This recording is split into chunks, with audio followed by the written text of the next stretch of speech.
Hello, everyone. This is criminal profiler Pat Brown, and here we are at Patron Hangout number 143. Welcome, everybody who is in the chat room. I've already said hello, I think, to most of you who have come in already. Clarissa is here, though, and now Jill is here. So, yes, we have some more people coming in.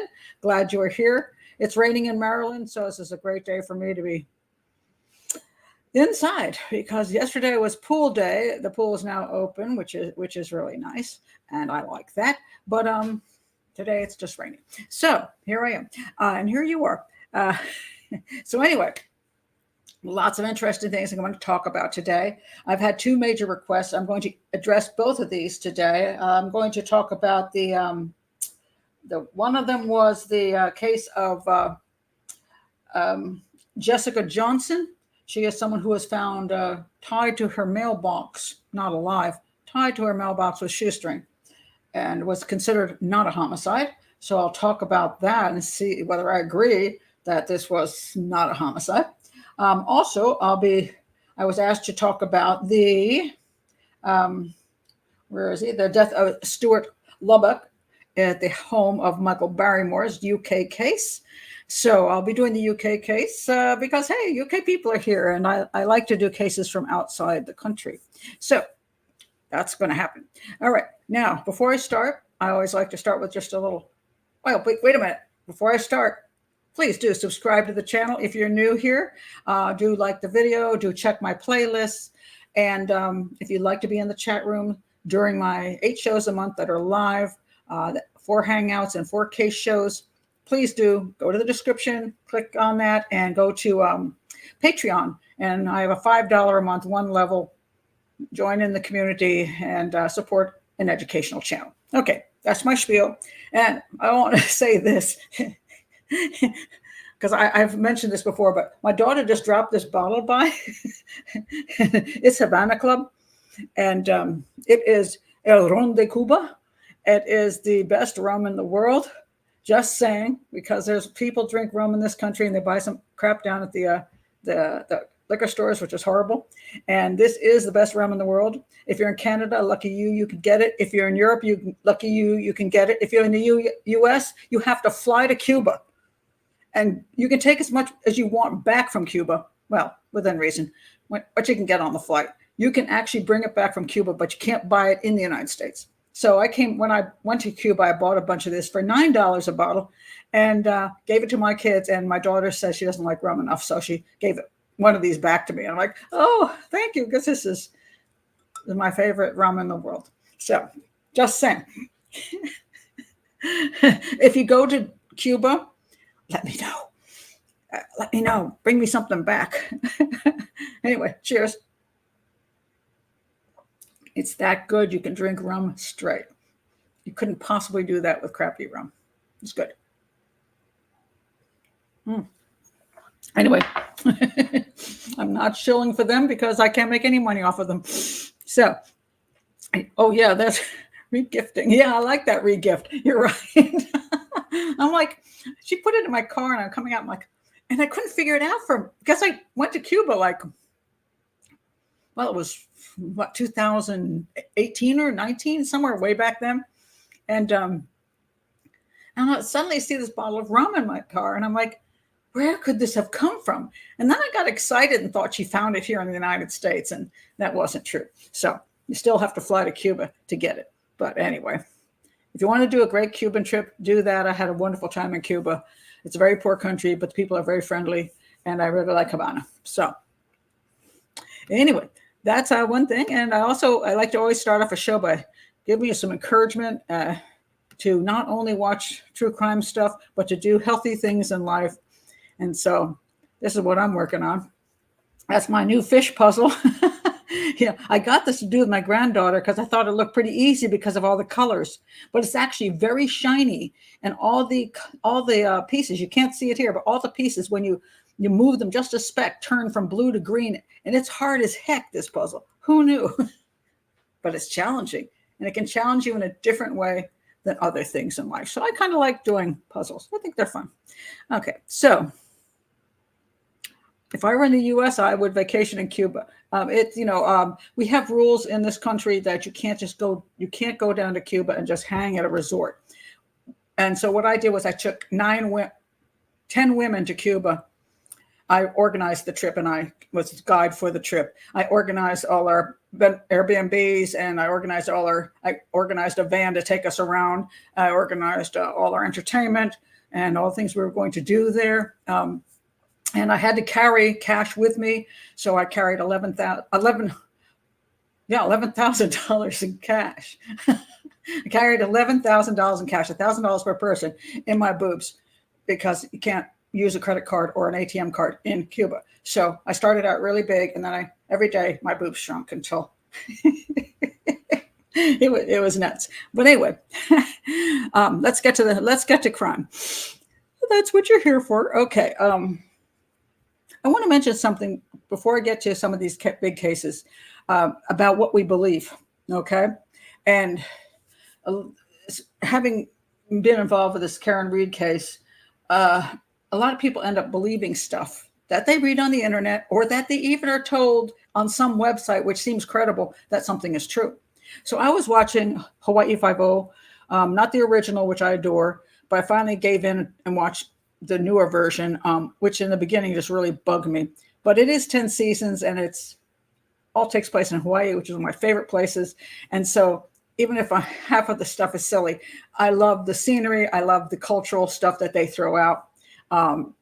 It just makes me happy. I like the fact that they say shave ice there and not shaved ice. Here we have trucks with shaved ice, which is crap stuff in comparison to shave ice. Shave ice from Hawaii looks like many flavors and many toppings. And my favorite, which is this one, has ube, which is a yam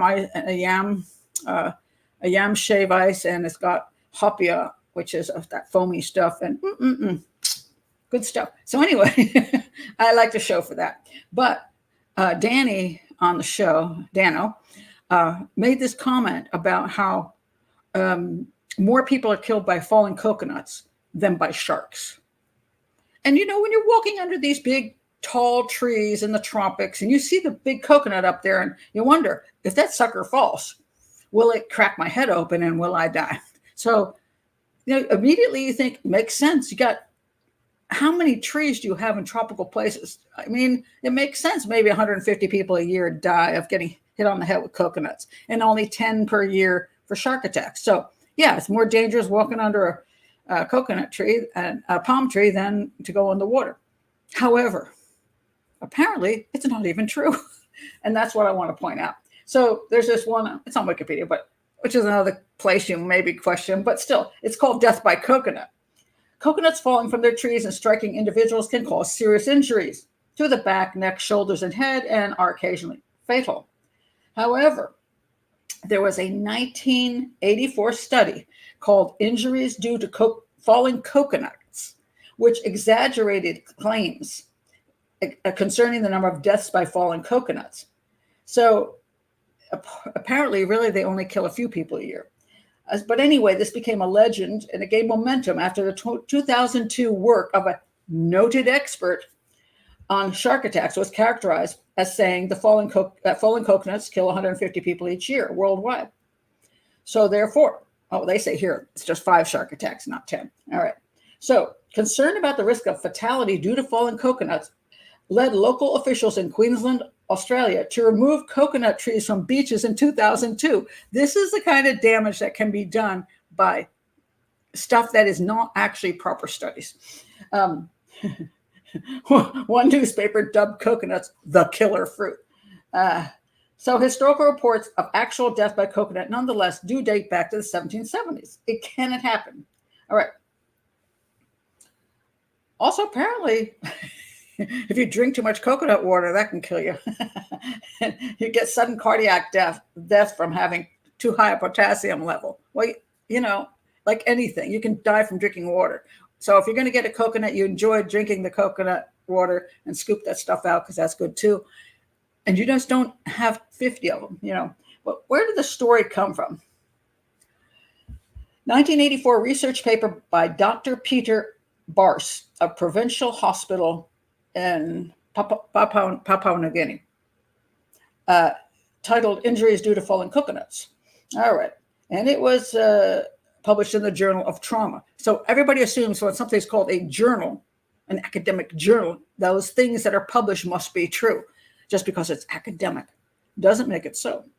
In his paper, he observed that in Papua New Guinea, where he was based, over a period of 4 years, 2.5% of trauma admissions were for those injured by falling coconuts. None were fatal.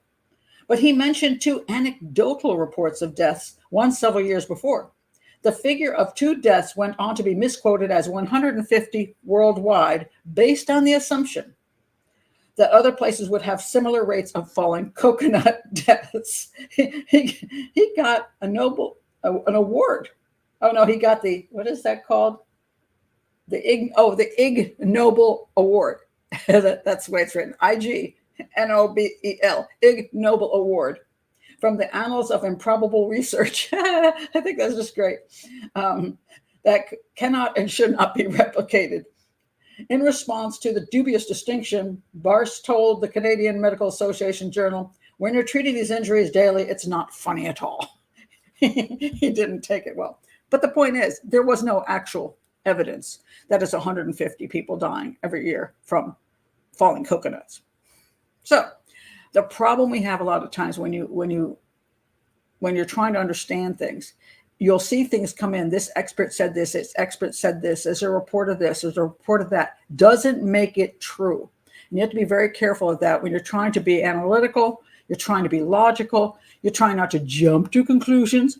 How do you know? And it's difficult. How many people are actually doing proper studies, real research to say whether something is true or not true? Or do you just believe it because somebody said, who has a big name, said something? So that's just an interesting thing to take with you as you go through life.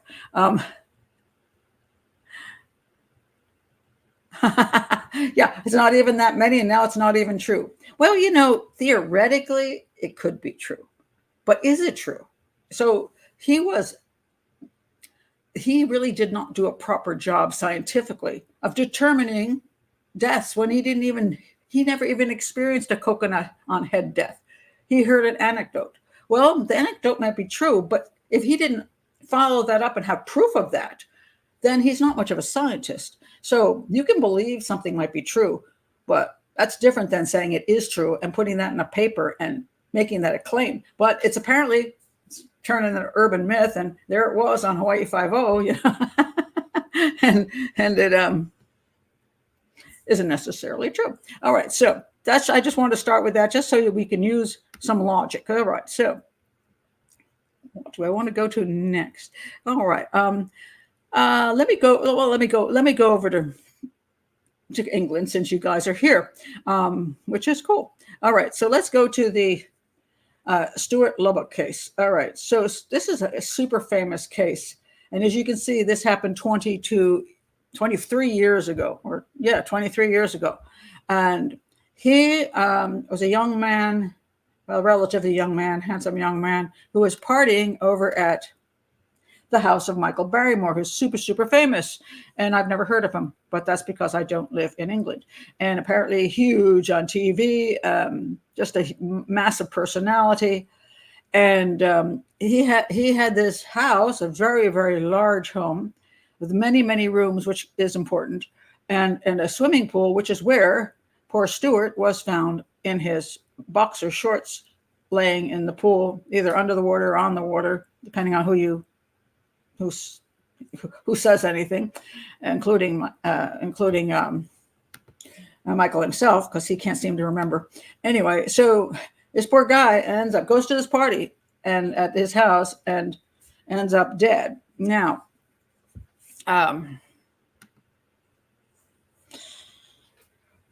there has been 23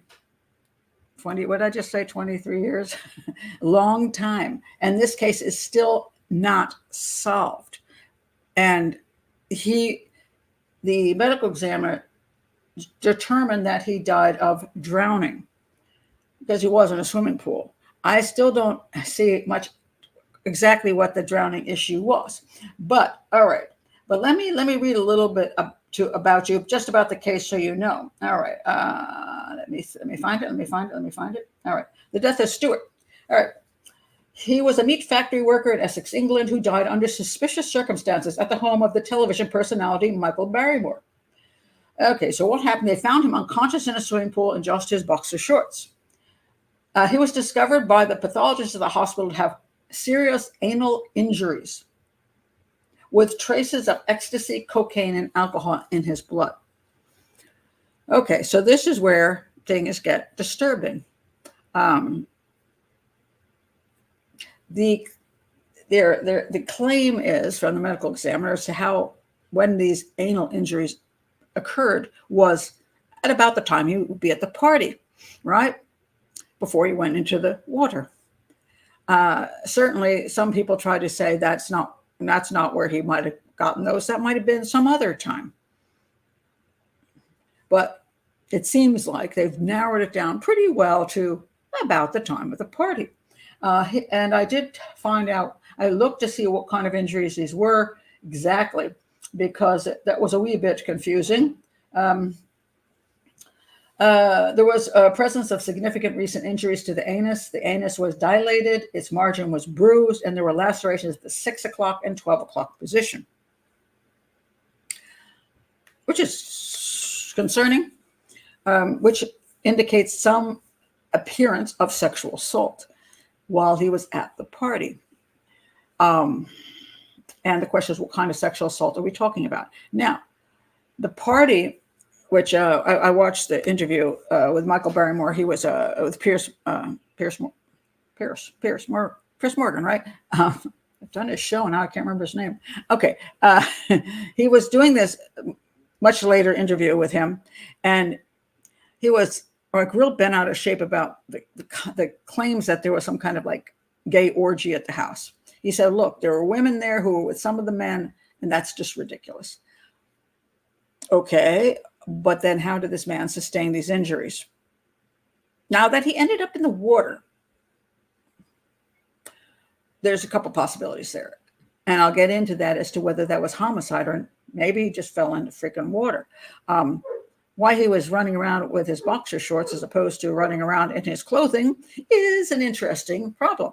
Now, one of the reasons I'm not going to do a whole full show on this is because there's not actually enough information for me to work with to determine too much. And therefore, I'd rather just do it here.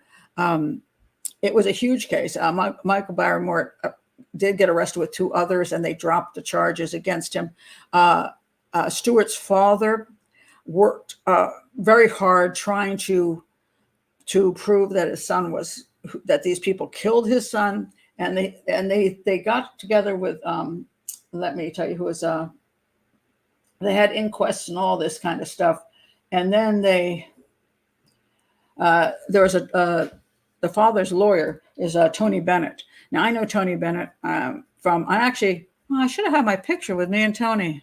I have a nice picture of me and Tony, but I didn't think about putting it up here. But anyway, I have one because he was involved in the Madeleine McCann case early on. He believed that Madeleine McCann's parents were involved in what happened to the daughter. He made a pamphlet and got himself into a whole pile of trouble in where he lived, distributing that pamphlet and speaking out.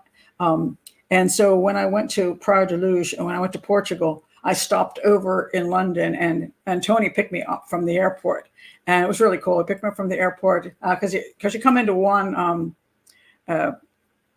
He came into number 1, and I think he had to go to number 2. I can't remember the numbers, but we come in 1, and then you have to collect your stuff because I'm coming from the U.S.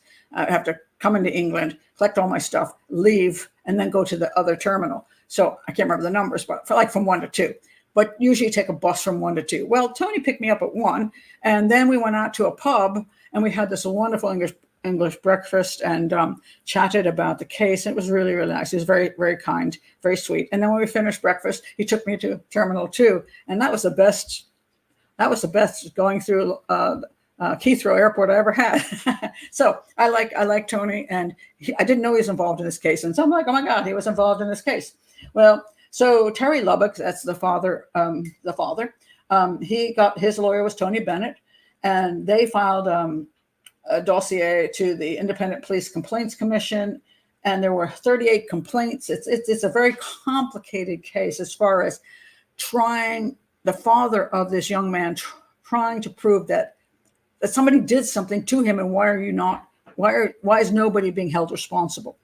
So yes, so in 2007 they arrested 3 men. That would be Michael Barrymore and 2 others, and then he was released on June 15th. And there's a whole bunch of legal stuff going on, but nothing ever came of it. So that, I feel sorry for the father. I mean, all the stuff that he went through and all the work that Tony did on the case. The problem is what actually happened in that house. And let's go look at that house again. All right, we have a party which involved alcohol and drugs, including cocaine. There were statements. There were some people that said was walking around. He was with Stuart and putting cocaine on Stuart's mouth. You know, the gum thing, and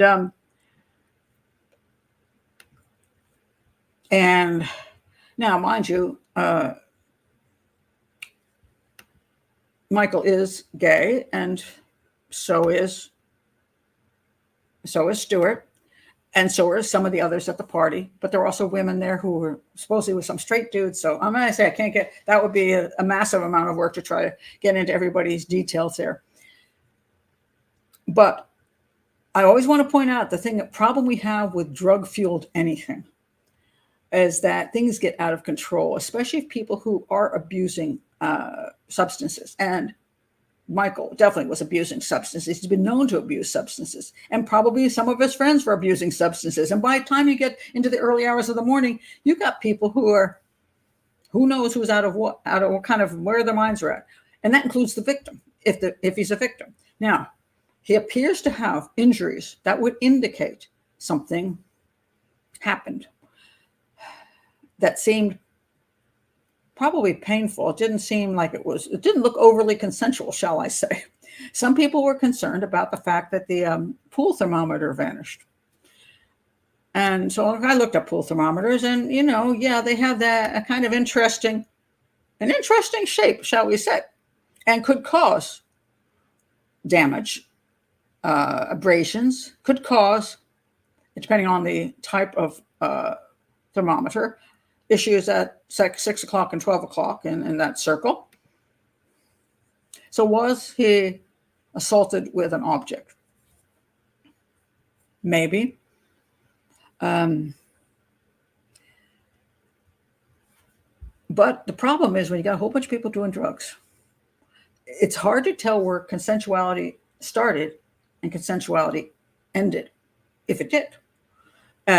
So there's people in that house, which I do believe know what happened. I find it hard to believe they don't know something happened. In other words, the guy is down to his underwear with injuries. Now, that doesn't mean he was murdered. It's possible he had some consensual stuff going on. Maybe it got a little extreme. And maybe due to drugs, he then staggered off and fell in the pool. In which case, he wasn't murdered. It could be that it was an unfortunate accident. So the question comes down to, okay, did that happen? Or did he do something consensually and then it went to non-consensual? And that was the part he started objecting to, and somebody did something to him, which would then be rape. But at that point, did he then stagger away and fall into the pool? So the sexual assault is the actual crime, but the falling in the pool may be due to still drugs and being disoriented. Or did some person or some persons do something to him which was simply solid sexual assault? And during the sexual assault, did they accidentally kill him, like pressing his face down to a pillow or something, because he might have been on his tummy, which would be obvious if you were being assaulted the way it looked like you could have been assaulted. And then they're like, oh, crap, and they dumped him in the pool. Those are the 3 scenarios. Now, I don't know which one happened, but somebody in the house does. Now, the question would be, does Michael Barrymore know what happened? And the assumption is that because of Michael Barrymore's house, that he was involved in whatever happened to Stuart. He well could be. But then again, he might not be. He could have been in another room and then walked out and saw the guy in the pool and said, "Oh my God, what the heck happened?" And he's freaked out because it happened in his house, and drugs are in his house, and everybody's acting a fool. And oh my God, what did somebody do to him? He doesn't know who it is. So do I think he's involved? I can't say, and that's, I think, why the police never actually charged him, because I think unless they can figure out who did it, they're in that situation, which we see in many crimes. One of the advantages of certain crimes is to have more than one person be involved, because you can always point, he did it, not me. Or I was out of the room and he did it. I didn't even know. I came back in, the girl was dead, that kind of thing. So, but if it's just you, it's kind of hard to say, well, okay, the girl got in your car and she ended up dead in your car. Okay, who did it? Maybe me, So, but when you have that kind of situation, it can be very difficult to prove anything. And to prove exactly what happened and to actually put the charges out. So that's my thoughts on this. I'll look at some of your comments. Alcohol, drugs, and water involved in too many deaths. Yes, it is a terrible combination. Absolutely terrible. Somebody did it with a candlestick. Yes, the game of Clue has arrived here, except it was maybe with the pool thermometer. No, and it's not known. The pool thermometer wasn't in existence. And so the question was, what happened to the pool thermometer? I don't know. I don't know if Michael Barrymore ever explained where the pool thermometer went, or that he would even know if he was, he's pretty rich. I'm assuming he's got a pool person that takes care of stuff. He may not even know. Or maybe he does know, because maybe it was used. Hard to say.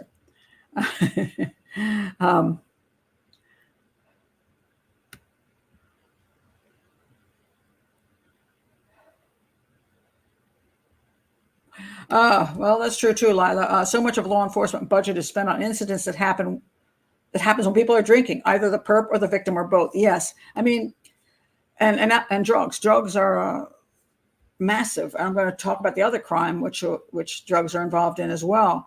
I love the concept of victimless crimes, and drugs are often said to be victimless crimes. Use of drugs. I'm like, that is one of the most the use of drugs. The massive victims coming from the use of drugs is phenomenal.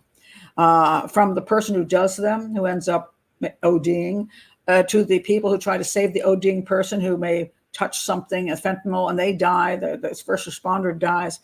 From the families who the person who's addicted to drugs is stealing from them, to the damage done to the children, to the homeless crisis that we have in the United States from drug use, to what's happening in other countries with the cartels, where the American love of drugs is destroying other countries through the fact they're purchasing all these drugs. I mean, it's not a victimless crime, and it's not. And then when it comes down to actual people dying in other ways besides overdosing, we see how it does influence people's behavior.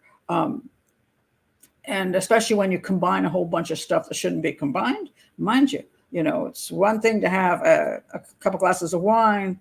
That's another thing to, some people go out and they'll mix like 10 different alcohols, sometimes in one glass, and they're really, they're so trashed and out of it that then people combine alcohol with drugs, and then it gets really out of hand.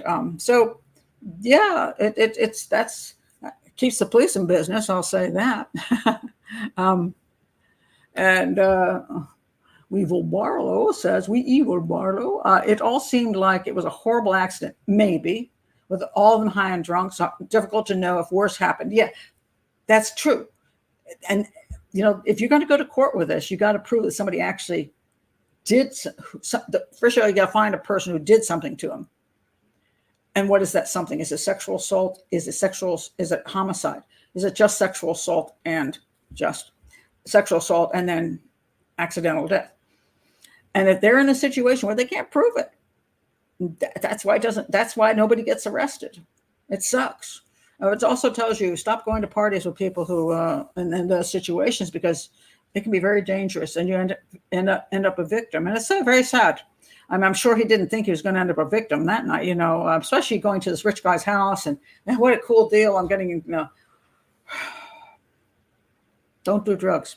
And, because it puts you in the company of people who also do drugs, and so poor guy. So I want to go to the other one. This is the case of, where did we find it?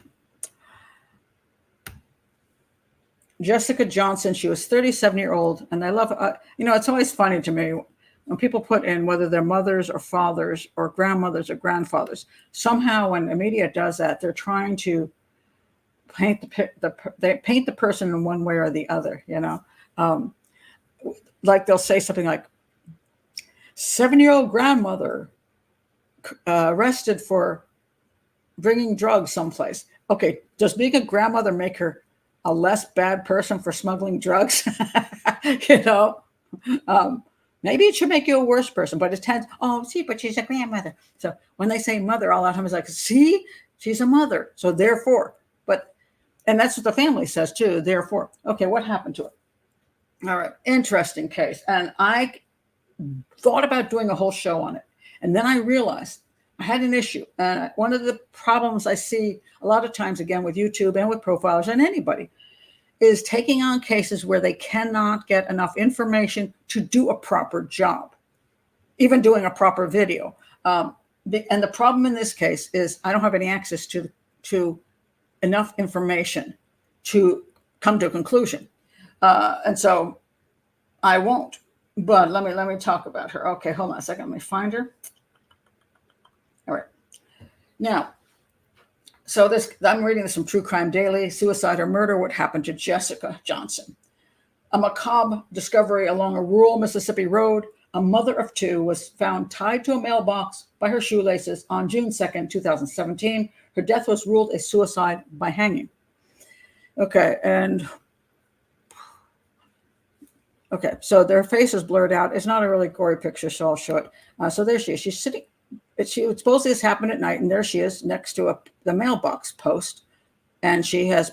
See this? Then there's the shoelace tie there, and that's it. And the purse is below her. She has some abrasions on her arm.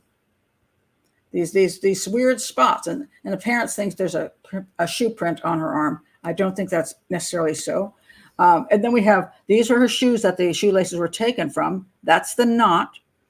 And it says here, Rome Moreno, a former Memphis police officer, well, it says officers, but somebody can't type, believes it is impossible for Jessica to tie this knot in the dark. Let's start with that concept. She couldn't tie the knot in the dark. Pretty much a lot of times when you tie stuff, you never even look. I mean, do you stare? A lot of times people just do it, So I don't know that that's true. First of all, I don't exactly know what the knot is. I don't know whether she obviously tied her shoes. I don't know what kind of knot it was, so that I could say, well, was this kind of knot she used? Did she knot packages that way? Did she go sailing? I don't know. I didn't get any information on it. There's a broken clasp on her purse, and what does that mean? I don't know. Why is her purse there? I don't know. Can she kill herself in that position? And here's where it gets a little bit gray as far as this goes. Okay. Now, supposedly, this is what she said. Listen to what she said. This is from the family. She was always dressed up and really pretty, and she knew it, said her sister. She's fancy, glammed up diva, says her friend Summer. She was a beautiful woman who never went unnoticed. She was the life of any gathering, whether it was just you or her or a room of 100, said another friend. Jessica was energetic, outgoing, loved people, not judgmental. She was just fun to be around. She loved everybody. Jessica especially loved her two kids, a son and a daughter. For the single mom, her two kids were everything. Everything that had to do with her kids, Jessica was always with them, Linda tells Crime Watch Daily. And so were their grandparents. Jessica and her kids lived with their mother and father. They've been a part of our life just like she has, says her father, David Johnson. She was a good mom when she was doing good. Of course, she had her problems. Whoa, now we see something happening here. Oh, so up until now, everything has been perfect. She's happy, having a great time. Apparently, she's a single mom. They don't explain why she's a single mom. Doesn't explain if the two kids are from two different men. She's living with her parents. And that's wonderful. I believe in extended households. That's fabulous, unless she can't keep a job. I just don't know what's going on in her life. But he says she was a good mom when she was doing good. But if she was a good mom when she was doing good, she was a bad mom when she was doing badly. Then it goes on. Her family says she was hanging some of her problems. She's got many. Some of her problems. So now we hear that she's got more problems. So when you start out saying this perfect victim, and doesn't mean anybody should become a victim. We shouldn't feel empathy for the life that they're living, because everybody's got issues in life. But I always find it funny when they present the person as like Mother Teresa, and then they start adding in all the things that make her not Mother Teresa. And these are important to understand why somebody ends up in the situation they end up in, whether it be suicide or homicide, or accidental death. Some of those problems were hanging with the wrong crowd. I was disappointed in her, in the choices she was making and what she was doing. That's what the father's saying. So there's something serious going on. And according to her sister, Kayla, it was Jessica's new taste in men. She was normally really picky on guys. So I was surprised her last two boyfriends that she had were pretty mean and controlling and kind of narcissistic. I'm going to say she was with them for a reason. I'll tell you in a minute. I don't know. I can't explain what she was attracted to. The crazy thing is, Jessica has never been attracted to men that was tattooed up. Neither one of my girls have ever had tattoos, piercings, or anything like that. But her friend says she knows why she was attracted to bad boys. I think some women just like to think they can save certain men. Or she had two children to save. She didn't need to be saving men, but okay. But in early June, it was Jessica Johnson who needed saving. The first sign of trouble, her mother couldn't reach her. Thursday, I kept trying to get in touch with her. I said, this is very unusual for Jessica. She always made sure she texted, and most of the time she would even send me her locations. This time, Jessica didn't text or send her location. Instead, Linda learned of her daughter's whereabouts from the county coroner. He told me that my daughter had committed suicide, and I'm like, no, that's not possible. Now, this is where people start saying it's not possible. Why not? Because she would never do that. Why not? It was a dark discovery on the sunny Mississippi day of June 2nd. Her body was found tied to a mailbox outside a house less than 5 miles from her parents' home. The mail lady found her. She freaked out and called to get help, and another mailman came home and took pictures. That's the pictures we got. So the pictures I showed, that's basically all they had. I don't know what they say the police department screwed the whole thing up, but we'll see. The disturbing images show the mother of two on her knees with her legs curled underneath her with shoestrings fashioned into a noose around her neck. Her purse was open on the ground, placed between her legs. And there's no way she's going to have herself displayed for the world to see her like that. She had no makeup on. That's not her. First of all, yes, I get the point that your daughter liked makeup. But if she were murdered, why would the makeup not be on her? I mean, does a murderer take her makeup off? Does that make any sense? No, in my opinion, it's more likely if there's problem with her being murdered. I mean, problem with she's having issues. That may be more indicating that's why there's no makeup. Let's go further. Okay. Even before seeing the horrifying candid images, Jessica's family and friends didn't believe she could commit suicide, let alone by hanging herself. Her drug of choice was Xanax. Her drug of choice. She's a drug user. And this is where everything goes out the window. We're sitting there saying, oh my God, I can't understand how this happened. She's a drug user. And drug users are usually drug addicts. Her drug of choice was Xanax. She's got other drugs she uses, but her drugs of choice is Xanax. Really. She would have went to sleep, and believe me, Jessica would have fixed herself up. She would have looked like Sleeping Beauty. So mom believes that when she's doing drugs, she's going to do her makeup to make sure that if she lays, I guess she's saying, well, she was going to kill herself, she would she would make herself up and then take this and kill herself by an overdose. She loved her baby. She loved her babies. She would not. They were all she had, and they're all that they had. Okay. She loved her babies, but she was a drug user and a drug addict who went with bad men. People love their kids in a way that they may be able to love them. But if they can't love them enough to not be a drug user and not screw their kids' lives up by going off with men they shouldn't be with, they love themselves more and they love their habits more than their kids. And that's just unfortunate. So she put herself in front of her children. Okay. The gruesome photos convinced them even more that Jessica had not taken her own life. The way that they put her out there, only people that are not in their right mind would do something like that and say this looks normal. No. Also, people who are doing drugs and take their lives will do those crazy things. They do strange things. She's on drugs. What did they find out? Okay. The coroner ruled her death a suicide caused by asphyxiation. And my guess is, I just want to point out, when they ruled it asphyxiation, because I can't get all this information, it's because they saw no signs of violence. And the shoelace around her neck, there should be evidence of how it was around her neck, and where you see imprints on her neck, and all that kind of stuff.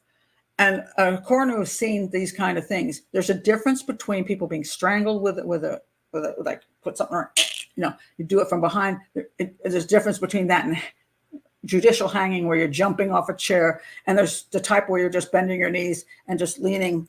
And by the way, that methodology is used. Sometimes elderly people will actually kill themselves in their own beds by leaning over the side. And because it doesn't choke you, it just presses against your, the blood flow here, and it makes you pass out, and then you just don't wake up.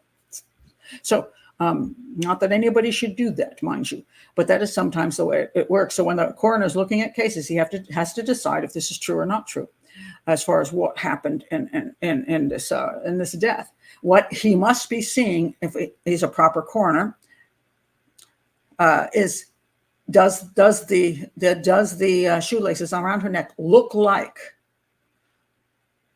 what would be matching to somebody taking their own life as opposed to somebody forcing that on her? Or did it look like she was killed prior and then attached to the pole, which seems a pretty bizarre thing to do, and more bizarre for the murderer than for a person who's taking their own life, actually. She might have gotten that far out of the house in anger, sat down on the ground and said, screw it all.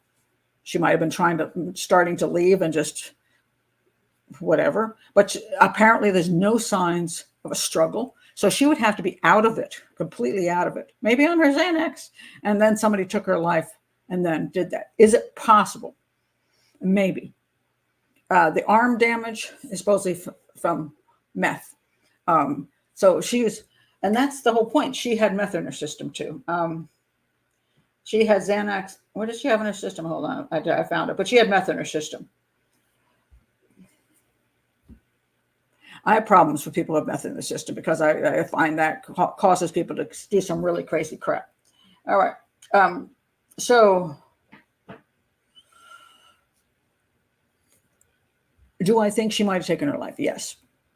But from what they've said, unless there's some reason to believe that she was murdered, and nobody's come up with anything. So now they brought in, I just want to point this out, they brought in Dr. Maurice Godwin, who they call a forensic scientist. He's actually not a forensic scientist. He's more of an investigative psychologist. He is trained in England, and he might have taken some forensic science courses, but he's not an official forensic scientist. I'm not quite sure they use that term with him. Dr. Godwin came in, and Dr. Godwin, I go a long way back. I haven't spoken to him in 2 decades, but I know who he is. I was actually trying, when I first got into profiling, I wanted to take a master's program through a college, which allowed me to get a mentor in the field. And that person would help mentor me through all my readings and all of these, as I work my way toward my master's. And I contacted him. and he was willing to take me on. And he sent me his book that he had written, and I started reading his book, and I couldn't understand it. It didn't really make sense to me, the methodology. So I started questioning him about the methodology, and he basically at that point told me I wasn't very bright. So, and therefore I was hopeless. So, at any rate, I'm not objecting to some of the stuff that came out of that particular school, which, if you're interested in criminal profiling, is interesting stuff. Let me tell you where he comes from. He was formerly a small town North Carolina policeman who looked at Raleigh. He worked at the he got his doctorate from the University of Liverpool, and that's famous. That's David Cantor. David Cantor is the one who's the big guy there. And I have some of David's books. I have one I particularly like, which is, he does some good stuff, and he runs this program. And Maurice Godwin took the program under him. And I respect some of the stuff they do. Some of it I think is too statistical for me to be happy about. Good research stuff, but again, not necessarily appropriate to actual crime scenes. But anyway, he did that. I don't object to him being involved in these cases.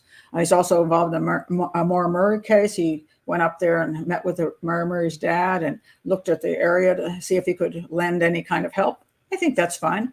But whether I'm not saying he's not good at what he does, but we have differing opinions of how things are done. Now, in the case that he became famous for, actually, was this one. Dr. Maurice Godwin, academic sleuth, made startling predictions. Maurice Godwin says patterns in the deaths of women in downtown Raleigh led him to believe that a serial killer was at work. Well, the police already admitted a serial killer was at work, so that's meaningless. But anyway, he said the killer would be a black man, like that guy on the left, between 28 and 35 years old. He would have an unskilled job like being a cook, would be single or divorced, and probably would live alone or in a hostel or a similar place with his peers of the same age. The murderer would be relatively new to town and live in South Raleigh, less than a mile from some of the killings. Okay, so they caught the guy. Well, it turns out there were 6 women that were murdered, and they were all black, and they were involved in prostitution. The area that they're in was a pretty shabby, crappy area. I'm going to say littered with things like fast food restaurants. And guy clearly didn't have a vehicle. So some of this stuff that he says that, oh my God, it's just startling predictions. No, they're not. First of all, he didn't explain how he came to his predictions. And this is something that always bugs me. If you're going to say something, I want you to support it with some kind of something. You might be right, but still, you might say, for example, all the women were black. It was 100% African-American area. I think it very difficult in this area for a person who did not look similar to people around there to come in and commit these kind of crimes without somebody noticing. So I think he's African-American. Okay, that's fine. Age, 28 to 35 years old. Okay, that's picking it up. Basically, there's always been a thing. 25 to 35 years old is the number one time of people being energetic to commit serial homicides. So you can toss that out and get lucky. He just turned 36 last month, so I guess he was 35. So he was on the other end. But so what? I mean, it's like, okay. Would have an unskilled job. Well, yeah, because he's in that area and he doesn't have a vehicle. And he's killing prostitutes. So I would say the same thing. He's probably some low-life character. And if he gets a job, it's probably some temporary kind of job because he doesn't have any skills. And he said, like a cook. Oh, it turns out he was a cook at Wendy's restaurant. Well, I wouldn't call that a cook. That's anybody can get hired and toss hamburgers around. Okay, there's no skill in that. So, he was unmarried. Well, yeah, he's transient. Okay, he's a transient guy. He was in a homeless shelter. That wasn't included. It was like, he carefully, sometimes you carefully make it big enough, like, okay, he would live alone or in a hostel or in a similar place with his peers. Because he's so these are things which are not brilliant. Okay, they're not necessarily wrong, but I would like him to explain why he says what he says, rather than just off the top of his head. And he'll say, well, I didn't. I just make this stuff up. I have a. This is what he says. This wasn't hunches or anything like that. It was a whole lot more than just educated guesswork. Actually, it's pretty much educated guesswork. And that's what there wasn't, I don't know about all the information that he had at the time or that the police had. But yes, you all of it is going to be a theory, which you could say is guesswork. And a theory is educated guesswork. That's what a theory is. Based on what you know and the evidence, you make a educated guess. That's the way it works. So he got involved with this case as well. And so let's see what he has to say about it. He says that the coroner should have checked undetermined or pending investigation, as they're claiming now.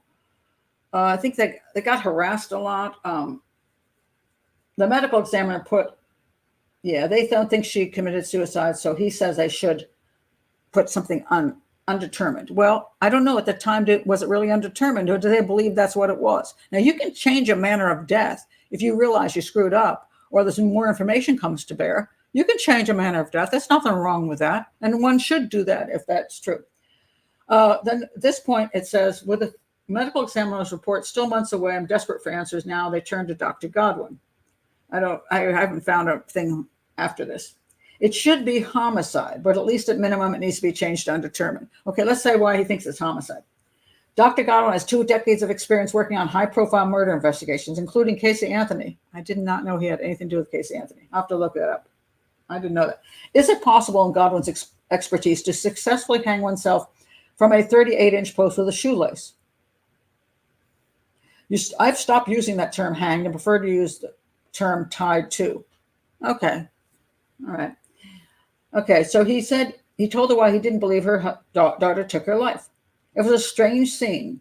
Jessica's body was found on the ground with her knees bent, her neck tied to a waist-high mailbox with 2 shoestrings fashioned like a noose. Based on the way the string is around her Adam's apple, and before you all say women don't have Adam's apples, they do, they're just not so prominent. There wasn't enough pressure to cut off the air. But the air is not this really blew me away right here. Air, the whole point is it's not blocking the air. It's blocking the blood.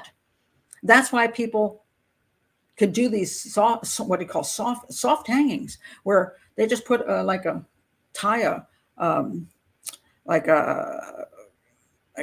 rope tie around your neck, and all you do is lean into it until you pass out. It's not choking you. It's actually it isn't unpleasant. It isn't like it's not like that. It's like, oh, I'm getting autoerotic sex. Let's put this right here because this is how you explain it. What do autoerotic sex people do? They put something around their neck that causes pressure on the sides. It gets them high because it cuts off the oxygen in the blood, cuts off the blood to the brain. They get high, and they like that during sex because it enhances orgasm. That's why they do it. And what happens is if they do it over and over and over again, it takes them longer and longer to get excited about whatever their pornography is, and they pass out before they get off. And because they've passed out, they are sitting on their knees, or they're just standing there, but they can't wake up in order to push themselves into a position where the blood would flow again. So they just pass out.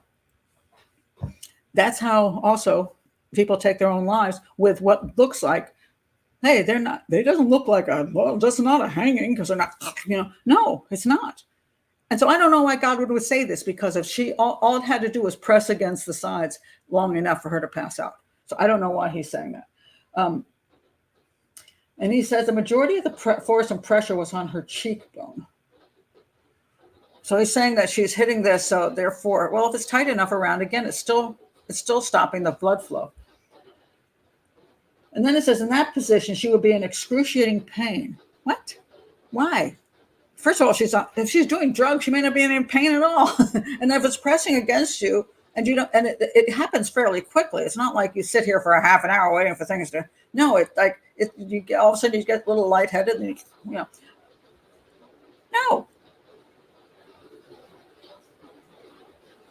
That just doesn't make any sense to me at all. And he says, and if the shoelace would cause enough pressure to strangle her, there will be a noticeable scar left behind. It's not a scar. I don't know. Somebody may be misquoting him on that. I'm sure the scar is not what he's saying. You would see a pattern on her neck, but it all again depends how much. I can't see the photo, so I don't know what he's looking at. If that's the only photo he has, he doesn't know what he's looking at. And I don't think he's got access to the actual medical examiner photos.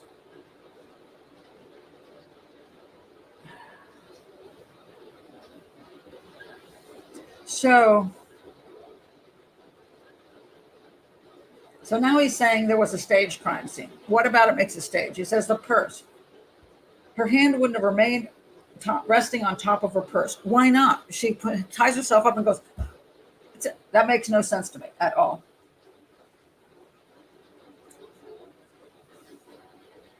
And he points out, if you wanted to hang yourself, there's plenty of trees around. There's some low-lying limbs. Why would she do that? Why wouldn't she use why would she use a mailbox? I don't know. Maybe it's where she was at the time. Maybe she didn't stagger out toward the trees. Maybe she just got to the mailbox and sat on the ground. You cannot determine what people will do, especially in a state of drugs. Let's see. Right now, asphyxiation by hanging is the cause of death listed on a death certificate. And they cremated her, so that's over. Let's see. Why did Godwin think the homicide investigation wasn't done properly? I think it was her lifestyle and who she was hanging with. This is often the claim. Well, they didn't care about her because of her lifestyle, like she's a prostitute or she's a drug addict or whatever. So they don't care. And will sometimes a lot more effort be put into a famous person being found dead? Yes, but still, they're going to do their due diligence, and if they don't see something, they're not going to make it there. Coroner says she did have methamphetamine and Xanax in her system when she died. Let's see, what else?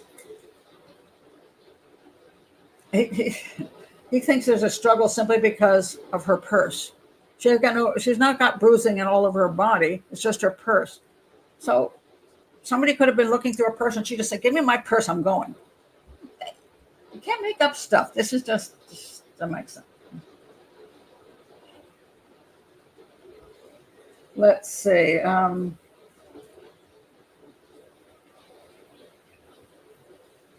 In days before her death, Jessica had been hanging out at that home with her boyfriend who lived there on occasion. The home is owned by his best friend. The homeowner, so then they're talking about there's some issues about video that maybe shouldn't have been facing the camera was facing the mail code, but the police never got access to the passcode. I don't know that I believe any of that. And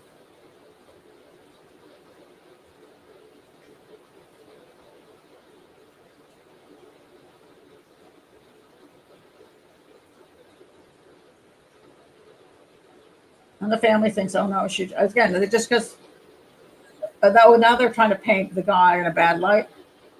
They paint a very dark picture of the relationship. He was mentally abusive. He was physically abusive. She said specifically she knew he would be able to hurt her. Well, then why was she with this guy? Now, I'm going to guess it's drugs. I don't know if he was her drug dealer, what was going on there, but it was the drugs. She kept going back to the guy, so I'm going to say it's most likely drugs. Amphetamine, it's probably meth. They're meth heads. I mean, it's the way it is.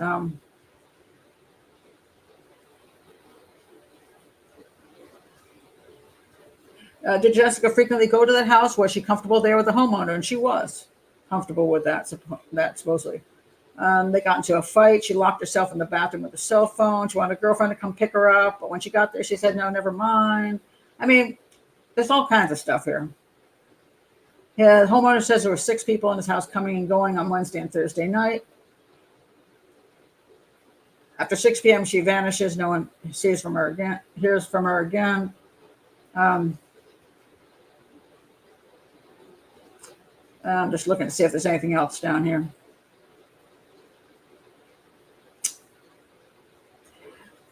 Don't know. But the reason I won't do a proper profile of this crime is because I don't have access to the information, and neither did Dr. Godwin. And that bothers me. I think if you're going to actually do stuff, you want to make sure you have full access so you can see enough where you can make determinations. I cannot absolutely make determinations on this. I don't rule out suicide. I can't necessarily rule out homicide, but I find it a little odd that would be what they would do with her. If you killed somebody and they strangled her or something, well, it's no sign of strangling. So would you really put her out next to your mailbox? Kind of like it's like the Karen Reed thing. If you knock somebody off in your house, don't toss them on the front lawn. So this is the same thing. You kill somebody in your house, you tie her to the mailbox? Really? Wouldn't it be better to, again, go down the street and have her do something to herself someplace else? Maybe make it more, like, less weird.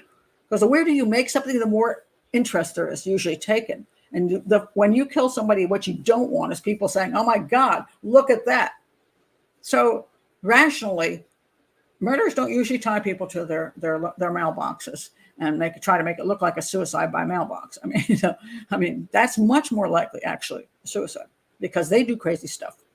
When people are out of their minds, for whatever reasons, they get depressed, they think life is worthless, they're on drugs, they do strange stuff. And stuff that you wouldn't expect them to do. And I'll get your comments in a minute, but I just want to mention, not her, I want to mention, I'll go ahead and get your comments. I'll mention somebody else. Let's see.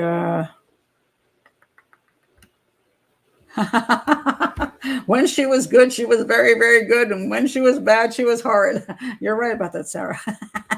It's sometimes true. I love that little, I used to say that to my granddaughter all the time. Lila says, have you ever met a dead person who didn't light up the room when she walked in?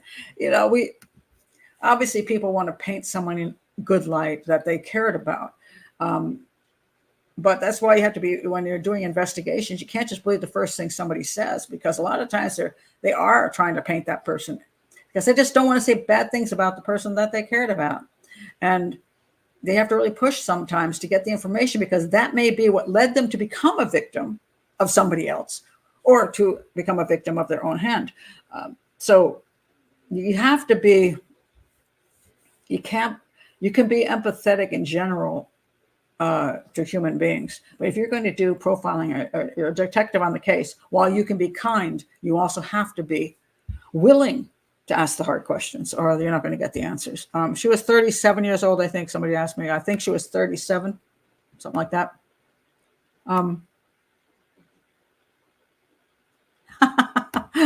When I get home, I participate. Right now, I can only listen. I'm pressing my mic to text at stoplights. Don't do that. We don't want you to become a victim of my show. Oh, suck up. Kurt Broughton says, 2 kids that you want to forget about, apparently, so you hook up with anybody who catcalls you. It's not that people don't have affection for their children. It's just that they're unable to put their children first. And they have so many issues, needy issues of their own, that they can't attend to their own children's needs. That's why social services comes in sometimes, or grandparents, because that person is not a proper mother. And my opinion is she was not. So, yeah.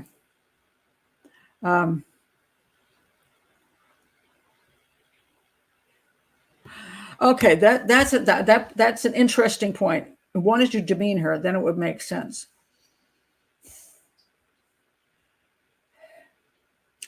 But are they really going to? But again, it's their own mailbox. Yes. Could he really want to demean her that much? Was he that angry with her that he would want to do that? I'm going to tie her to the mailbox, and when the morning comes, everybody will see her hanging from my mailbox. Is it possible? Sure. It's possible. Is it probable? No, but it is possible. This is why the totality of the evidence I always talk about. You have to look at the totality. On one hand, we have a woman who is obviously got severe emotional problems and is a drug addict who makes very bad choices. Even her family now says she makes terrible choices, and she does. She hangs out with a bad crowd doing drugs. Over here, we have some of the bad crowd doing drugs. So we have two groups that could have caused her death. And two reasons why she could have been attached to a mailbox. One would be that she got that far and decided to screw it all, or somebody wanted to demean her, as you say. It's possible. I think there's easier ways to demean her, and I think there's better ways to do it that don't put her on your front lawn. But again, maybe he's doing math and doesn't think. Maybe he doesn't think clearly either. So there is that problem. But I don't have enough information from the autopsy information. I would like to know more about what's around her neck. I want to know if that's really that hard to tie a knot. I want to know all these other things.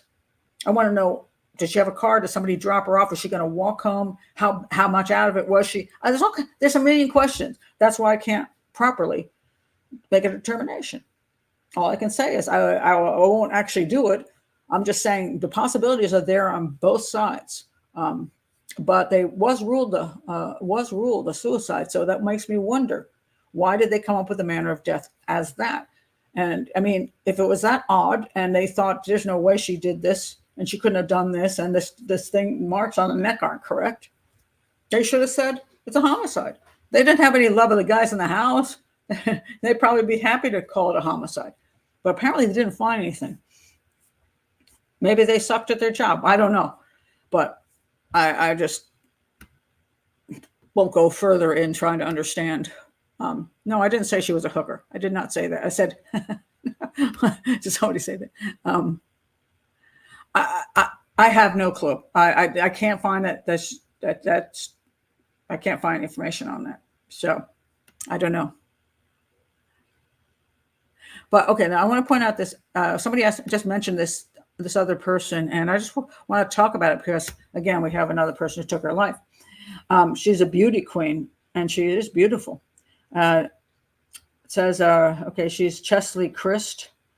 And it says a beauty queen, an attorney, a TV star whose suicide was a reminder of troubling uptick in mental health struggles among women and in the Black community. By the way, she's biracial. So just saying. since I have a couple of them. Anyway. So it's not, I find that funny. It had anything to do with the Black community. There's just a story to me. There's nothing to do with that. It has everything to do with her life as what I call an overachiever. And she was a massive overachiever. I mean, this woman did so much in her short life. It was just phenomenal. I mean, I'm like, wow. I mean, I feel like I lay around and do almost nothing compared to her. Let me find the story on her. Oh,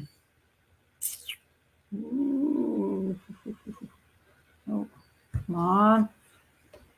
Okay, I finally lost one. Oh, there it is. Okay. All right. Okay. So essentially, she was a 2017 Miss North Carolina. She won the 2019 Miss USA pageant. She was a high school track star, an attorney for the NBA, an Emmy-nominated correspondent for the TV program Extra. And at 30 years old, she jumped off a building in Manhattan. There's no question. This is not a homicide. She sent an email to her mom. And it was very, very sad. The email to her mother was, she said she was going to a counselor. She was considered to be a high-functioning person with high-functioning depression. The high-functioning depression is this: a person can be experiencing significant distress and significant symptoms of major depression and not have it evident to those around them, even people with whom they're quite close. All right, now let me see if I can find the email that she sent her mom, because I think this tells. Oh, this is interesting. She says this. She penned an article for Allure magazine called "A Pageant Queen Reflects on Turning 30." She wrote that speaking out against injustice made waking up each morning feel worthwhile, but she also hinted at some sadness. Each time I say I'm turning 30, I cringe a little. Sometimes I can successfully mask this uncomfortable response with excitement. Other times my enthusiasm feels hollow, like bad acting. Society has never been kind to those growing old, especially women. Well, yeah, I can vouch for that. But at 30, I felt pretty damn good. But she is feeling already the issue of growing older, and and a lot of that is depending on her looks. And she realizes, and an interesting thing, by the way, beauty pageants. I think this is horrific. Beauty pageants allow any one of the contestants, to have as much plastic surgery as they like. So they're not coming in with their natural faces and bodies. They're coming in made into mannequins. The way that if their nose isn't right, if the jaw isn't right, if the boobs aren't right, everything, they fix up everything in order to look more and more and more perfect.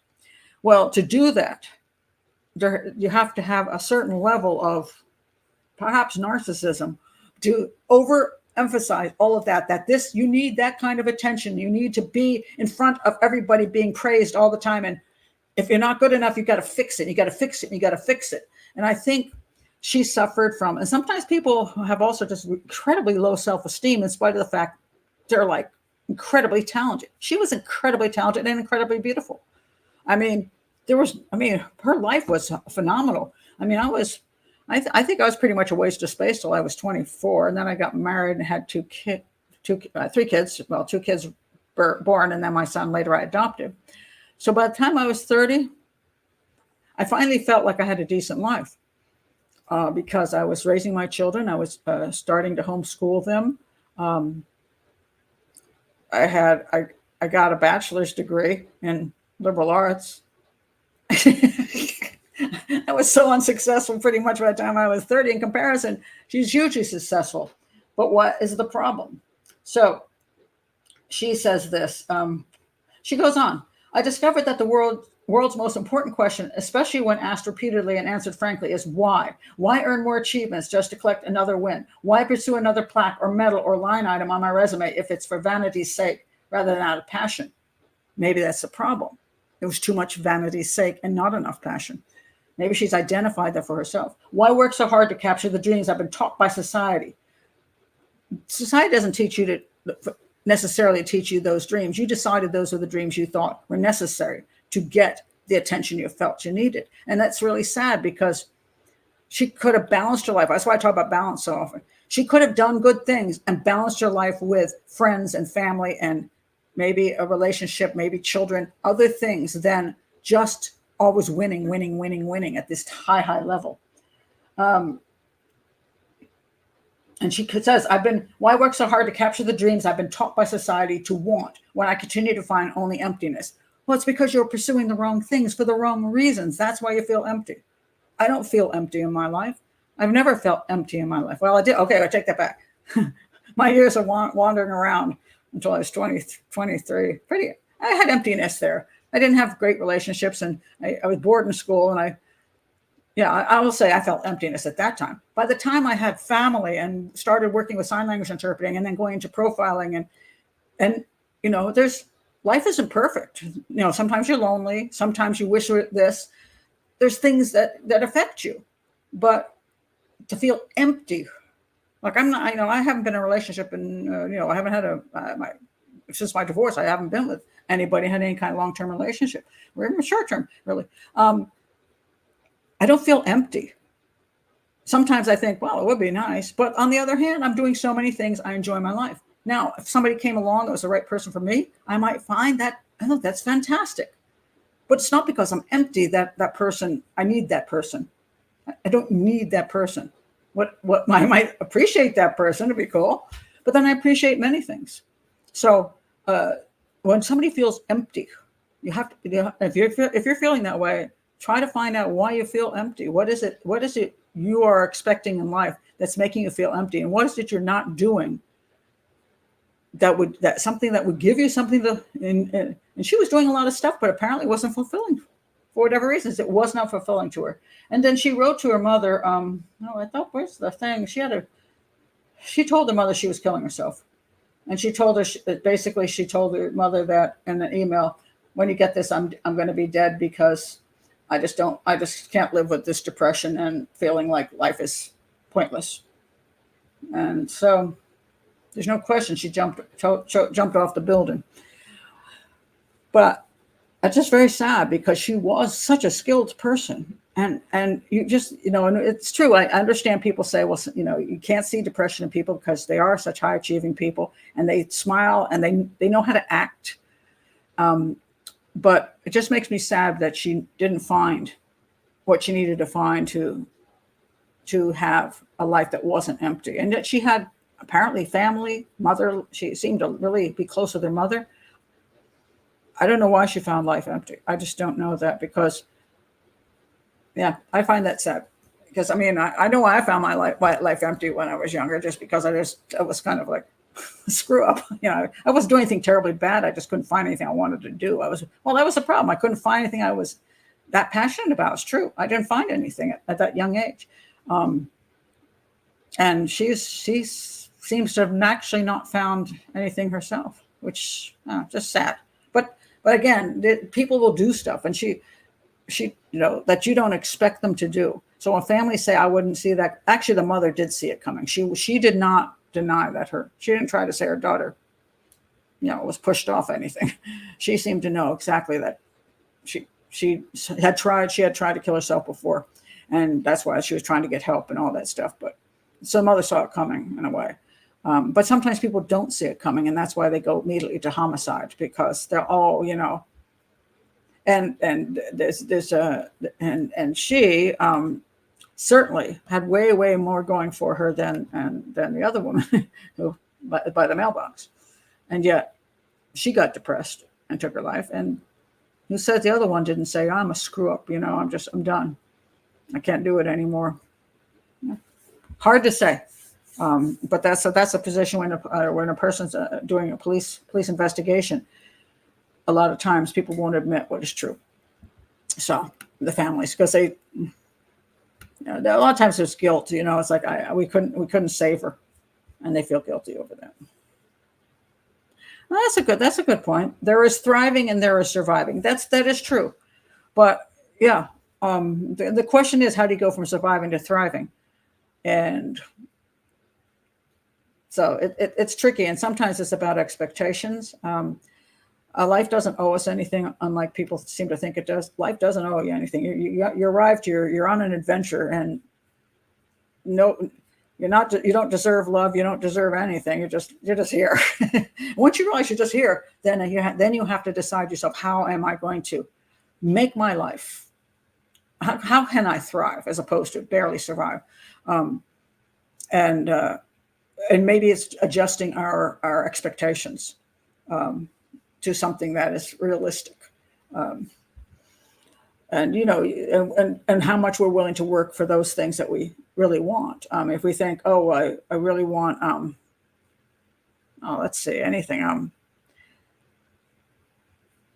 I want to travel. Well, if you want to travel, you have to find a way to do it. Well, either you get a job that takes you traveling, or you save up a lot of money and spend a lot of money traveling, or you do what I did, which is I ran 5 trips for people, and that gave me I got basically a free vacation out of it, because I did all the work to set the trips up and do the tour guide stuff. I was actually working. I got paid in the trip for setting it up. And that was at a time where I'm like, hey, not even making a lot of money right now, and I don't really want to spend a lot of money, and I'd like to see some other places, and I'd like to have some company. So I decided I would do these trips, and I did them. And so sometimes it's finding ways to do things, whatever it might be, finding some way to thrive. And unfortunately, it's in our hands. We often try to put it in somebody else's hands, but in reality, it's kind of up to us. What else are we going to do? So because if you wait on other people, you're going to wait on a damn long time.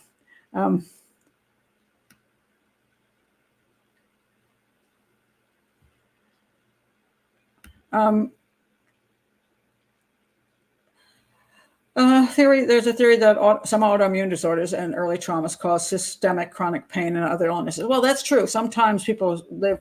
Oh, I'm talking about people who are in relative good health, mind you, because I have people in my life who are struggling with MS and ALS and other and another interesting disease, which is another inflammatory disease, and they have a lot to deal with. No question about it. I'm talking about people who aren't suffering from any noticeable disease, because when you have a disease that changes everything.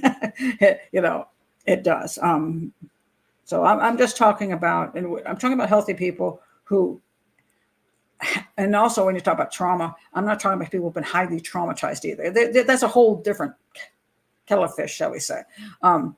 So I'm not trying to do all big psychology stuff here. I'm just talking about general healthy people who don't have a perfect life, but want to thrive. I think thriving is a great word that Sarah used, as opposed to survive. Some people are trying to survive because have such serious conditions, but other people, that's not the issue. The issue is they're having trouble making the right choices to thrive, and sometimes they make poor choices. I think I made poor choices for quite a while. I wasn't a drug user or anything. I was kind of like, I was more like unmoored. I couldn't figure out what I wanted to do with my life. So I got to go to college and quit halfway through the semester because I was bored. Then I try something new, and I get bored a lot. I was easily bored. And it took me a while, and I didn't understand myself either, as far as I'm not a morning person. So getting any kind of regular job, and I'm also like challenges. So I can't do repetitive jobs. I get bored real easy. And it took me a while to find a life that included all the things that would make me thrive, as opposed to barely get up in the morning. So yeah. Anyway, that's enough of that. I want to, let's see, what interesting one did I want to talk about? Oh, this guy, where is he? The guy that stabbed the girls in the movie theater. Where are you, guy? Okay, where'd my guy go? Oh, there he is. Okay. This guy. Oh no, sorry, that's the woman who got into drug trafficking. I'll stop. I'll drop in on her. Here's a bad choice. She's another movie. She was another beauty pageant person, by the way. She is 2011's Miss Indiana Latina. Okay, she was accused of transporting drug proceeds for a Mexican drug trafficking cartel. They seized suitcases full of cocaine carried by a charter plane from Mexico to an airport in Indiana. It was her. She used her flight attendant job. So she was a beauty queen, and then she got a job as a flight attendant. So she's doing well in life, and she's getting to travel and all this stuff. But apparently she used her job to smuggle proceeds for a Mexican drug trafficking organization believed to be responsible for smuggling thousands of kilograms of cocaine to the United States and laundering tens of millions of dollars. So, so they got her on that, and 17 other people. And let's see. It's an interesting organization, by the way. The organization allegedly operated from 2018 to 2023. The traffickers smuggled drugs using semi-trailer trucks and private charter plane that had flown from Toluca, Mexico, via Houston to Gary, Chicago International Airport in Gary, Indiana, where authorities seized it into 2021. Cocaine was hidden in suitcases. I don't know how much you can hide in the suitcases. There's suitcases of cocaine. Lord. And apparently, also, this is how creepy it is. Authorities said they seized large volumes of cocaine linked to the ring throughout 2021 in Chicago, Indiana, Florida, Texaco, and Michigan. And then also in 2020 in Illinois, Indiana, Maryland, where I live, Tennessee, and Florida. Big, huge ring. And she decided to get involved in that. Okay, that wasn't what I was looking for. I was looking for this guy. This guy, Martha Vineyards resident Jared Ravizza, 26, was charged with assault with intent to murder and assault and battery with a dangerous weapon in connection to the Plymouth and Braintree stabbings. This is what he did. And okay, let me find him. All right, where are you, buddy? Okay. He went into a movie theater and into a McDonald's and stabbed people. So what he did was he came into the AMC Braintree 10, a movie theater, and proceeded past the ticket counter without paying. Well, it's pretty easy to walk into a movie theater and just go straight into the movie. The people they have there are not going to stop you. just pointing out, movie theaters are poorly staffed. The managers aren't even around. They got some small guy just standing there going, okay. It's like, so this guy just walked on in because he can. He entered one of the theaters and encountered 4 girls between the ages of 9 and 17. And he got behind them. And then as they were sitting there, he stabbed one in the back and one shoulder. And he was laughing the whole time. Luckily, they didn't die.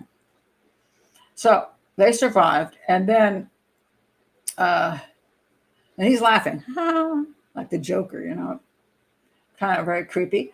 And then what happened? Okay, then he left there in a black SUV, and they were able to catch a license plate, and they were sharing it with other police. And he also went and stabbed up people, in McDonald's at a Plymouth rest stop.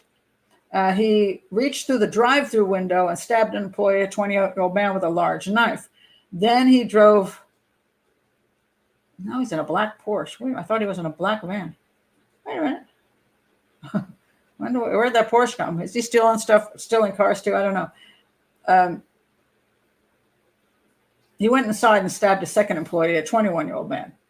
And he fled the area in a Porsche. Well, how did he get the Porsche? Boy, I'm a little confused here. Because I know they eventually, his vehicle got crashed, but he didn't end up dead on that. So I'm confused where the Porsche came from.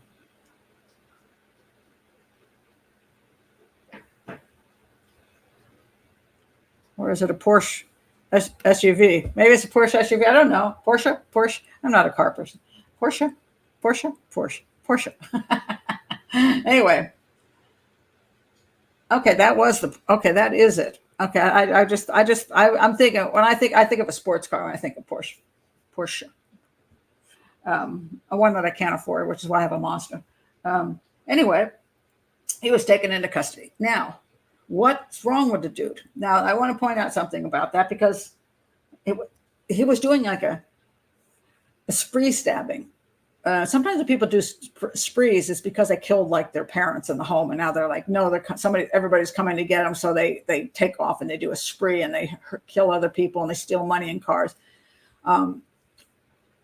That could be why they're on a spree. If he's not really on a spree because he's done something prior to that, then he's almost like, it's more like mass murder, except that he's just having a few different places to commit the homicides. Except he luckily didn't kill anybody. But let me tell you about this guy. Okay. And now the question, people, well, is he crazy? Is usually what people try to say. Is he crazy? All right. And one thing I want to warn people about is the difference between being psychotic and psychopathic. All right. What about this guy? So he's got a history. And April 14th of this year, his father called the police, claimed that his son had attacked him, and thought he had a mental health episode. He was frothing at the mouth when they arrived, screaming at the officers to cuff me, then resisted arrest. Then he allegedly insisted officers listen to numerous conspiracy theories while he flipped through photos on his phone. Okay. He's foaming at the mouth. So I don't know. They took him in. Did they find something wrong with him? Okay. He said he was feared for his life, believed he was going to be killed by one of these entities. And what the entities were, the Kennedy family, the Freemasons, the Illuminati. He's got a lot of entities. Satan worshipers, Jeffrey Epstein, of course. And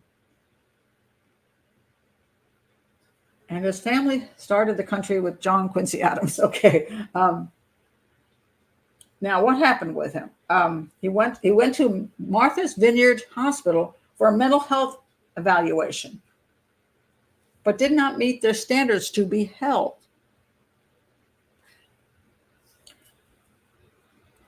Okay, so he assaulted somebody, assaulted a family member, was foaming at the mouth and supposedly saying all kinds of strange things, but it didn't find him their standards. So the question is, well, first of all, I don't know why he's foaming at the mouth. Maybe he just has problems with foaming at the mouth. Maybe he's doing, it doesn't say he was doing any drugs at this point in time. I don't know. Is it an over explanation of something? Maybe he's just talking fast and he's one of those guys. You know, why was he's showing pictures on his phone to the police? Was he psychotic at that time, absolutely thinking people were trying to kill him? You would think if that were true, they would have held him, but they didn't. Anyway, so he was known for his erratic and sometimes hostile public behavior, his fondness for yoga, those dangerous yoga guys, and aviator sunglasses, and boasts that he was a model. Okay. He told MV Times in 2021 he assisted people with disabilities through the Ravizza Global Initiative. Maybe a little bit of well, okay. Grandiose thinking there. Ravizza has also claimed to be a media mogul and a professional skier and a handful of websites featuring images of expensive cars. And Ravizza, who often appears tan and shirtless in the photos. They haven't determined whether any of his claims are true. He also is an artist. And the profile reads she, although he previously identified as a male in interviews.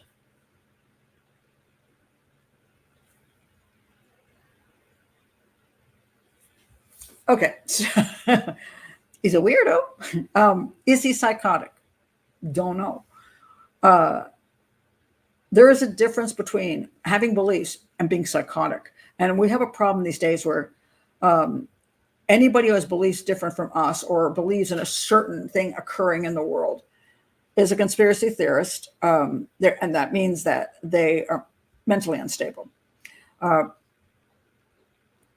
People will think people of other religions are in cults automatically because it's not something they believe in, and or politically, if you believe this over here, you're just a cult follower and you're a conspiracy theorist. But if you believe this over here, you're also a cult follower and conspiracy theorist. So you don't believe what I believe in, and there's so much stuff on the internet. Yes, some of it's not all conspiracy theory. Some of it there's some truth in some things. Not necessarily all the way truth, but there's some truth. So the problem comes down to is when people believe stuff or have a fascination with it, does that mean that they're psychotic? Or does that mean that's just their thing? They're interested in that. Does that mean they've lost touch with the reality because they believe in something you don't believe in?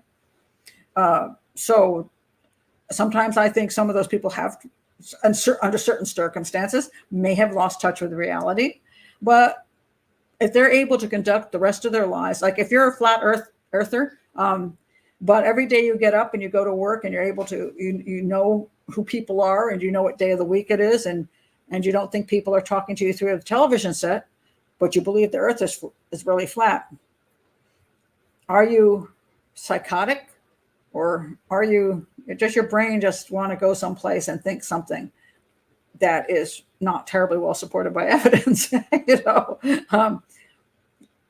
So I think we have to be careful of trying to figure out sometimes this comes down to the legal issue is when a person commits a crime,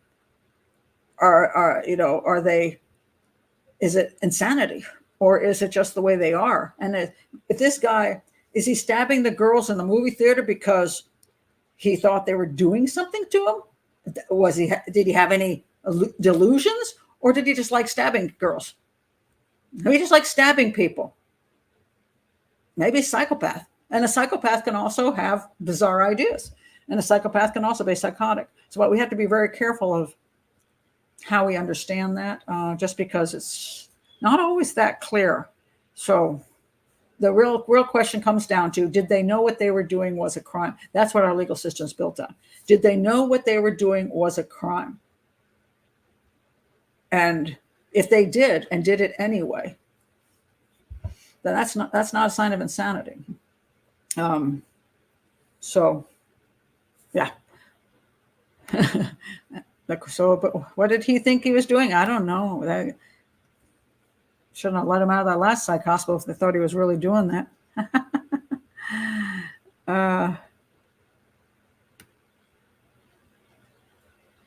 Let's see.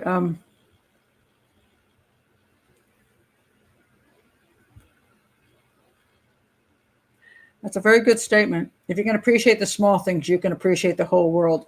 And sometimes it's necessary to appreciate smaller things. I think that's a very good statement. The more smaller things we can appreciate, the easier it is that we can get up in the morning and be happy we're alive, in spite of whatever else is going on. If we only appreciate huge things, we're often disappointed because we can't achieve those huge things. I know I could finish that fish puzzle. I may not get any more subscribers on my channel today, but I can finish a fish puzzle. Yeah. That was not yes, that was not it was a little inaccurate. Let's put it that way. Not quite the way. Yeah, I know which one you're talking about. It was an interesting movie, but it was not overly representative of the actual thing that happened. There was a lot of child trafficking in that. Actually, the child trafficking that was being done by that particular group was more child labor than anything else, and it was a highly exaggerated. But there were, and most of the girls were not minors as well, and it's a whole bunch of stuff though. I did a couple videos on that, and because I wanted people to understand that some of this stuff is accurate, especially with other countries in child trafficking. Not so much here, but in other countries, there's more of that, especially with poverty. And but a lot of it is, again, turned into a theory, which is people take it into places it doesn't need to be taken into. Wow, that was oh, that was my iPad. Hold on a second. Oh, please don't be broken. That was an unstable thing I had it on. Hold on, let me check my iPad just to make sure I didn't kill it. Oh, still good. I have it sitting on a box because it's too low on the table without that. And I use my hands to talk, so I try to destroy my equipment. So, what I was going to say was that I was called a malignant narcissist because I didn't believe Johnny Gosch was kidnapped into a sex ring and was still alive. So a lot of people believe a lot of things that are just inaccurate as to how things work. Almost. Actually, I just went to a site and they said 99% of the victims of sex trafficking were people who left home, ran away. They weren't kidnapped. Is the point. But that does happen in certain places in other countries. Because of the poverty level, it's much easier to round people up and say, "Hey, I got a job for you," and people get in the truck, or tell the kid, "I'm going to help your kids out. You're poor, and we're going to take your kids to a school. We're going to take your kids to a school, and we're going to take care of them." And then they take them to a mine and have them working, horrible hours as slave labor. So there's more of that, but then there are also kids that are taken into sex work. In those countries. So it does exist. So there was good things about the movie, but there's some things that were just so inaccurate and over-exaggerated that I spoke on that, and I got hatred from everybody. But no matter people's viewpoints on it or not, I just get hatred from everywhere.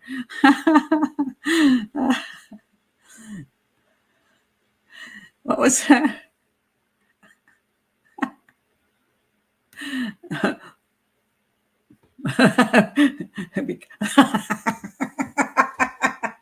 See, I'm wrong. You never know when you're wrong, too. I could be wrong. Yeah. And we all have to be a little bit humble to recognize that no matter what we believe, we could be wrong, or it could be partially wrong. I could, when I analyze cases, I could be wrong, or I could be mostly right, but still a little wrong, or it could be all right. But, there's things I've learned. I'm like, wow, I never knew that. Those things you can't believe you didn't know all your life. And you're like, how is it I missed out on that? So let's see. couple things left here. What are they? Let's see if my iPad works now. Poor iPad.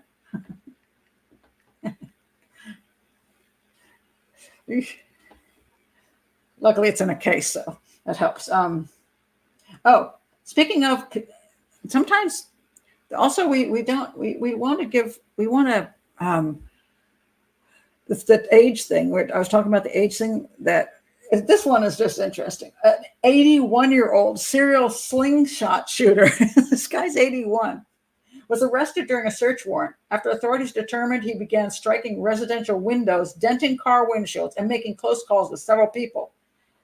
This was out in Azusa, where's Azusa, California. They said that there were ball bearings he launched from his backyard, while others were hurled from a nearby neighborhood. It's been ongoing for many years, but we couldn't identify the suspect. And they probably didn't think it was some guy who was in his 70s and 80s, right? So now he's in jail. So what will happen to him, I do not know. But, age doesn't keep you from doing bad things necessarily. So look forward to my future career as a criminal. Here's just interesting. Doing this true crime stuff and all the social media stuff, apparently it gives you nightmares. This is a study that's being done, a study that is so actually useless and horribly unscientific. But scientists, this of course the Daily Mail, scientists discover a surprising pastime before bed can lead to terrifying nightmare. Surprising pastimes? I don't know how surprising they are. Most of us do it, but checking social media directly before bed may raise the likelihood of having terrifying nightmares. Terrifying nightmares, not just not great dreams, but terrifying nightmares. Using apps before bed can raise stress and anxiety levels, which have long been linked to sleep issues and negative dreams. So just letting you know. It is kind of funny, though, for myself. I want to participate in dream research because I'm fascinated with dreams, and not the kind of silly stuff like, oh, if you dream of a tree, it means you're that nonsense. But I'm a prolific dreamer. So, and I do social media before I go to bed. Obviously, I research murders before I go to bed. I wake up in the middle of the night and check check stuff, and when I can't sleep, I want to go to the bathroom. I'm like. And I have great dreams. I have almost always good dreams. I'd say 99.9% of my dreams are perfectly fine. I enjoy my dream life because it's like, I don't want to waste 8 hours or more or less, whatever, doing nothing. So I'm busy all night long. And during COVID, I used to purposely go back to sleep because my wake life was so boring. But when I went to sleep, I was having a really good time. So, and a lot of people, by the way, who suffer from different conditions, like if they've gone blind, or there's one guy just lost his arms and legs with sepsis, and when they go to sleep in their dreams, they're perfectly fine. He has arms and legs when he's in the sleep, and when he wakes up, he's like, oh, crap, dang it. I forgot I didn't have any arms and legs. And so it's really kind of an interesting virtual reality for people who have some kind of illnesses or some kind of diseases that incapacitate them in some way or other. A lot of times in their dreams, they don't have that. So it's kind of neat, but I don't really know. I suppose every person is different, whether, doing social media or watching scary movies before you go to sleep will give you bad dreams. I've had so few bad dreams, maybe 5 in my life. And I have a lot of lucid dreaming, and I have a good time. So I always I wake up and I purposely go back to sleep just because I can do some more stuff. That's just me, but you might find that, you want to cut down on bad things. No, isn't that interesting? I hardly ever dream. I'm even lazy in my sleep. My sister's like that. She just hardly ever dreams either. And I'm like, wow, I dream constantly. I mean, every time when I go to the bathroom and I come back to bed, as soon as I close my eyes, I'm right back where I was. I can see the dream world just like that. When I close my eyes, it's like, oh, there it is. Huh. It's weird. Yeah, I don't know. I've always been a prolific dreamer, and I say I have a good time, so it's not like anything bad is going on. Nothing usually spectacular either. It's not like I'm flying around or all that, Sometimes I'm a nice guy though. I do more dating in my dreams than in my real life. That is true. I do like my dream life. That's like I'm bragging about my dream life. Yeah, I like my dream life, but I'm fascinated by why people have dreams, why they don't have dreams, why they have bad dreams, good dreams, repetitive dreams, lucid dreams. I wish I could find a scientific group that was studying this, and I'd love to participate because I just find our brains working that much when we're asleep. It's crazy to me. And I always give this example. If I said right now, imagine a scenario, you're on the beach and there you are, imagine where you are and imagine something that's going on and people that you're talking to. And what happens is you have trouble focusing on it and everything's kind of vague. And then you try to make it into a story and it's kind of a crappy story and you just lose concentration. So how is it when we're asleep? We can put together an entire freaking movie. I mean, the videography is great. The scripts are there. We're normal talking and things are going on and you can see and you can hear and, you're doing all this stuff. I mean, what the heck? How can we have if we're making all this stuff up ourselves and there's no other world, if we're making all this stuff up in our own brains, how is it we're like sudden producers of movies, I mean, and can put all that together while we're not even awake. I just find that fascinating. I'm like, what the heck? And sometimes it's, really interesting things and people most of the people in my dreams, I've never met them. Are they somewhere in the back of my subconscious in a file? Maybe. I don't know who these people are, but I get to know them. I have a nice time with them. I'm like, how do I put all this together when I'm asleep? And nobody seems to want to study that. I just find it fascinating. Maybe nobody can understand it, so they just won't even attempt. But I think it's kind of interesting. But if social media gives you nightmares, maybe you want to do something pleasant before you go to bed, like just read a nice book, with a good story.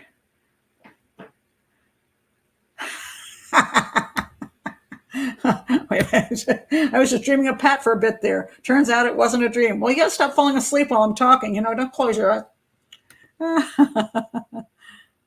Wow. Really? Wait a minute. Hold on a second.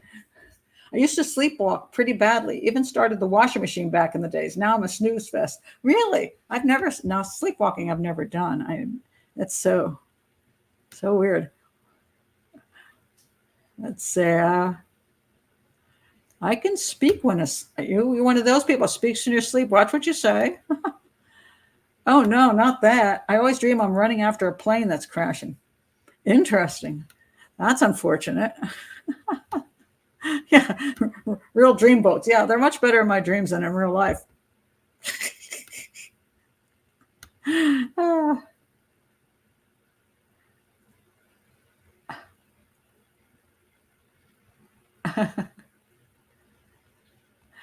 That's interesting. Find it hard to turn off my mind during sleep. Problem solving, rumination, exhausting. See, mine isn't exhausting. I'm just having a nice, wherever I'm at, having a good time. And I wake up and it's funny. I actually feel melancholy sometimes when I wake up. It's like more so than my normal life. I mean, I feel like, I want to go back with my friends. It's really strange. It's a feeling of loss, which is like, all of a sudden I can't be with them and I try to go back. So it's really, I just find it, I don't know. I don't understand what dreams really are. And I'd love to know the scientific explanations for these things. So it just, but they tell you, you're going to have bad dreams if you listen to my channel before you go to bed. So don't do that. Let's see, anything else? Okay, it's almost time. I'm going to my granddaughter's cello concert. Let's see if I have one more thing. I don't know if I did that last week. No, I won't do that one. Last one. I'll do, maybe she's here. I don't think I did this last week. I do want to mention, you remember the guy last week I talked about, the school teacher who had the girls unbraiding his hair and doing his fingernails and 2 different videos, and he got canned from work. A lot of people thought what he did was inappropriate. And when I looked at his channel, he has this huge TikTok channel, and he's making a lot of money off it, believe you me. And he has some really cool things with animals. He likes different pets and lizards and stuff. So I appreciate that. He does all kinds of, just a lot of cool stuff. He's a science teacher. He does all kinds of cool science stuff. And I think that's great. But then he did stuff with his shirt off. He's tatted up. He's got, he's got a good chest, and he's young. So what is he? 20 something, 27 or something like that. He's a young guy and good looking. And he does some has stuff with sex connotations in it, and some of it in his videos, and he's got his shirt off a lot. And so now he's in the schoolroom, and he's got these middle school kids touching his head and all that stuff. And so the parents became upset with it, and they canned him. And a lot of people thought he was inappropriate and crossed the line. And some people said, well, you were just being a great teacher, and he calls them, I'm here with my besties. I'm like, no. Your students aren't besties. You're an adult, and they're children. I think he crossed the line. And his attitude was interesting because after that happened, he's got a bunch of videos where he's very adamant. He's like, he's standing his ground. He's like, I didn't do anything wrong. All I'm doing is being a great teacher, and people are just being ridiculous with these thoughts in their heads. And hey, they're coming at me with hate stuff, but hey, it's just more, I'm just getting more views on my video. So ha. And I'm like, so you still have a problem with accountability, and you still won't face what the problem is. So that tells me you do have a problem. Much as you come across as a really friendly, great guy, you have some kind of a problem with boundaries and what an adult is and what a child is. And he reminds me a lot of Michael Jackson. And if you haven't seen my Michael Jackson video, go watch that. But Michael Jackson had the same problem. I'm gonna, even if he wasn't doing anything sexual with the children, even if Michael Jackson didn't, the fact that he had children over when he was alone with them, other people's children, and brought them into his bedroom and did stuff with them alone, is crossing the line for what adults and children that should be. It's not your children, somebody else's children. And you are not understanding that it is inappropriate. So as a coach, as a teacher, as anybody in a position where you have some kind of you are the adult in the room with the children, you have to make sure that your behavior is appropriate. And we've gotten too blurry these days about how we should act around kids. Of course, it used to be very, very clear, adults dressed appropriately. They didn't, have to go into school as a teacher and have their boobs hanging out and their butts enlarged and all looking cool, and stuff like that. And they didn't use bad words, and they didn't bring in the less stellar part of adult life into the classroom with children. And they maintained their adulthood and treated them as a parent would a child in an appropriate way. And apparently there's this concept which he has, which is he wants to be besties with them because these are children, maybe kids who maybe aren't interested in science. But that doesn't mean you can't get them interested in science without going down to their level and befriending them like you're a teenager yourself. That's inappropriate. And he doesn't seem to understand that, which tells me there's a psychological issue there. And it might be very concerning. Some people think he's a groomer of some sort, that I wouldn't want him around my teenage girl. That's what I think.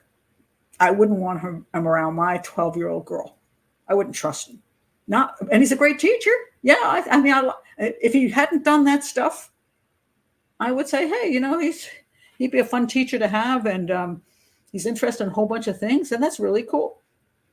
But because he crosses the line and doesn't seem to take responsibility for it and blames others and not himself, and he should know better, I say I wouldn't leave my kids around him, and I wouldn't want him in my school system. So I stand by that, and he stands by where he's coming from. But I found that kind of just interesting that he came back and goes, no, I didn't do a thing wrong. That's a way to say, well, we don't know that he's a groomer, but his pretend naivety.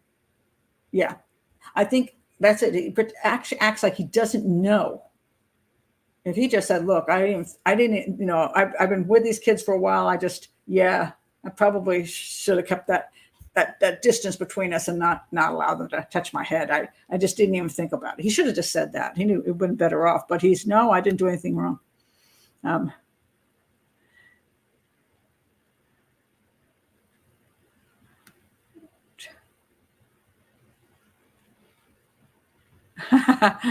well, Michael Jackson did have a lot of red flags. I say you have to watch my whole video on that. So that's a whole different matter. Okay, it's 4:55, so I'm going to stop right here. I was going to do okay. Wait.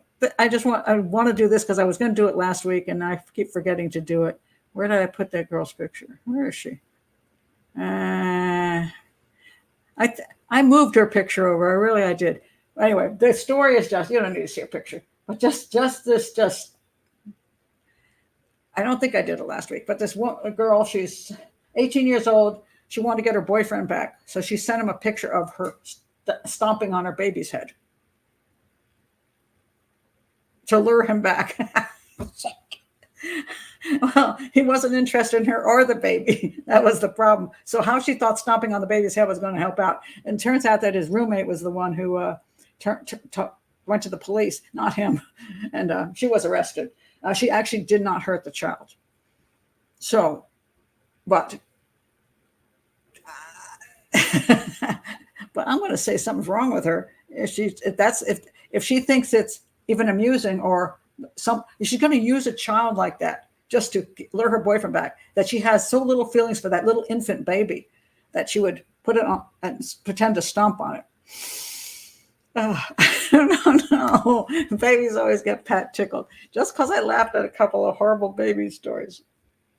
It's like, it's the outrageousness of it.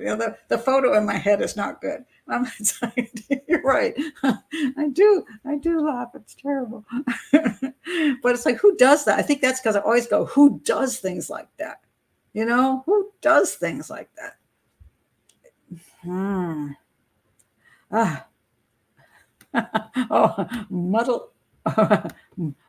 a mojito. You have to use, if you want to ever do a mojito, by the way, you want to use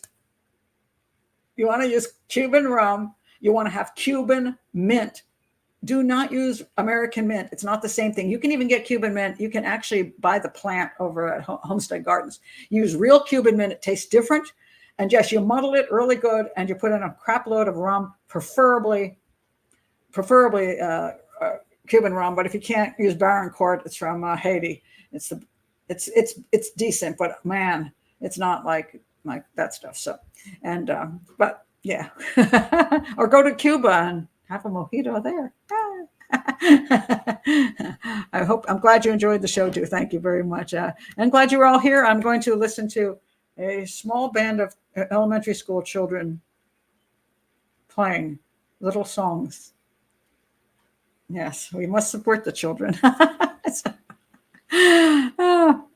So anyway, I'm going to tell you what I'm going to do. I actually have a plan for this weekend. It was a request, and I'm going to do the case because now I'm fascinated by it. Jane Dorotic, who has spent 20 years in prison for the murder of her husband, and has been one of the Innocence Projects got her out.